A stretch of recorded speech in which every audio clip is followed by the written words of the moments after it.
ಸಜ್ಜನ ಬಂಧುಗಳೇ, ನೊಂದ ಮನಸ್ಸಿಗೆ ಸಂಜೀವಿನಿಯಾಗಿರುವ ಈ ಧ್ವನಿಗೆ ನಿಮ್ಮದೊಂದು ಲೈಕ್ ಇರಲಿ.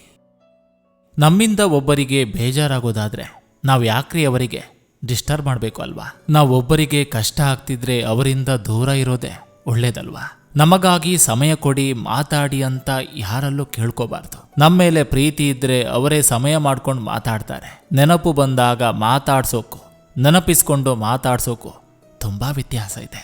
ಮನಸ್ಸಿಗೆ ನೋವಾಗೋದು ಯಾವಾಗ ಗೊತ್ತಾ? ನಾವು ಯಾರನ್ನ ಕೇರ್ ಮಾಡ್ತೀವೋ ಅವರು ನಮ್ಮನ್ನ ಕೇರ್ಲೆಸ್ ಮಾಡಿದಾಗ.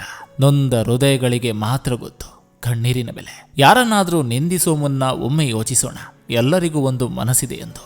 ನಿಜ ಅಲ್ವಾ? ಹಗಲಲ್ಲಿ ನಗುವ ಅದೆಷ್ಟೋ ಮುಖಗಳು ರಾತ್ರಿ ಆದ್ರೆ ಸಾಕು ಯಾರಿಗೂ ಕಾಣದಂತೆ ಕಣ್ಣೀರ್ ಹಾಕ್ತವೆ. ಮನಸ್ಸು ಹೇಳಿತು, ದಯಮಾಡಿ ಮತ್ತೆ ಯಾರನ್ನೂ ಮನಸ್ಸಿನೊಳಗೆ ಸೇರಿಸ್ಕೊಳ್ಬೇಡ, ಮತ್ತೆ ನೋವಲ್ಲೇ ಬೆಂದು ಸಾಯುವಷ್ಟು ಶಕ್ತಿ ನನಗಿಲ್ಲ ಎಂದು. ಒಂಟಿಯಾಗಿ ಬಂದ ಜೀವ ಒಂಟಿಯಾಗಿ ಹೋಗುವಾಗ ಯಾರು ಬಿಟ್ಟು ಹೋದ್ರೇನು, ಈ ಬದುಕು ಮಾತ್ರ ನಿಲ್ಲದು. ಮಧ್ಯರಾತ್ರಿಯಲ್ಲೂ ಎದೆ ನಡುಗಿಸಿ ಕಣ್ಣೀರು ಹಾಕಿಸುವ ಶಕ್ತಿ ಇರೋದು ನಿನ್ನ ನೆನಪುಗಳಿಗೆ ಮಾತ್ರ.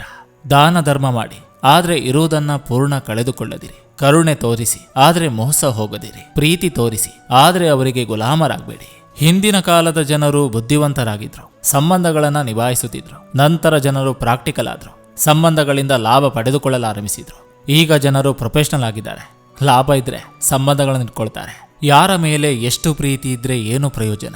ನಮ್ಮನ್ನು ಅರ್ಥ ಮಾಡ್ಕೊಳ್ಳೋ ಮನಸ್ಥಿತಿ ಅವರಿಗಿಲ್ಲ ಅಂದಮೇಲೆ. ಸಜ್ಜನ ಬಂಧುಗಳೇ, ಇದು ಇಂದಿನ ಸಂಚಿಕೆ ಅಂತ ಹೇಳ್ತಾ, ಈ ಸಂಚಿಕೆ ನಿಮ್ಗೆ ಇಷ್ಟವಾಗಿದ್ರೆ ದಯವಿಟ್ಟು ಒಂದು ಲೈಕ್ ಮಾಡಿ, ಜೊತೆಗೊಂದು ಕಮೆಂಟ್ ಮಾಡಿ. ಮತ್ತೆ ಮುಂದಿನ ಸಂಚಿಕೆಯೊಂದಿಗೆ ಅತಿ ಶೀಘ್ರದಲ್ಲಿ ನಿಮ್ಮನ್ನ ಭೇಟಿ ಆಗ್ತೇನೆ. ನಿಮ್ಮೆಲ್ಲರ ಮನಸ್ಸು ಪ್ರಶಾಂತವಾಗಿರಲಿ ಅನ್ನೋದು ಈ ವಾಹಿನಿಯ ಉದ್ದೇಶ.